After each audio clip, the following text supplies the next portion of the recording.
శంతన మహారాజు పుత్రుడు భీష్ముడు. పూర్వనామం దేవపుత్రుడు. భారతంలో ప్రధానమైన శక్తివంతమైన పాత్ర భీష్ముడిది. భీష్ముడు గంగాపుత్రుల కులపెద్ద.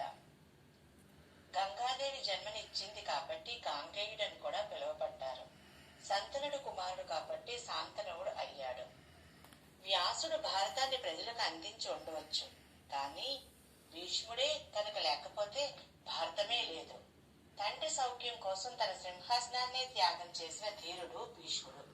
తన ద్వారా కలిగే సంతానం వల్ల ఆ త్యాగం ఎక్కడ పొల్లిపోతుందో అన్న సంశయంతో ఆ జన్మాంతం పెళ్లి చేసుకోనకుండా భీష్మ ప్రతిజ్ఞ చేసిన ధీరుడు.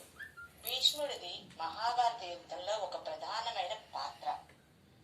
భీష్ముడికి తన కోరుకున్న సమయంలో తనువు చాలించగలిగే వరం ఉంది. అందుకే ఆయన మార్గశిర మాసంలో అంపశయ్య మీదకి చేరుకున్న ఉత్తరాయణ పుణ్యకాలం వచ్చే వరకు వేచి ఉన్నారు. ఉత్తరాయణం ప్రవేశించిన తర్వాత అష్టమి రోజున తనను ఐక్యం చేసుకోమని ఆ కృష్ణ పరమాత్మని వేడుకున్నాడు. ఇక తన మరణం సమయంలోనూ తన విశిష్టతను చాటుకున్నాడు ఈ కురవృద్ధుడు. తనను చూసేందుకు అంపశయ్య వద్దకు వచ్చిన ధర్మరాజుకు రాజనీతిలోని సారాంశమంతా బోధించారు. పాండవులతో పాటుగా ఉన్న శ్రీకృష్ణుని వేణోళ్ళ స్థితిస్తూ విష్ణు సహస్రనామాన్ని పలికారు. శుక్ల ఏకాదశి నాడు భీష్ముడు విష్ణు సహస్రనామ స్తోత్రం శ్రీకృష్ణుడికి వినిపించాడు. అదే రోజు పరమాత్మలో ఐక్యమయ్యాడు.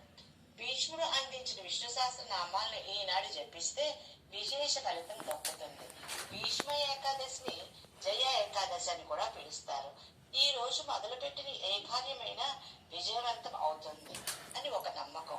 ఇక భారతీయులందరికీ పూర్వీకుడే. ఆచార్యునిగా భరత వంశంలోని ఆది పురుషునిగా ఆయన మనకు స్మరణీయుడు.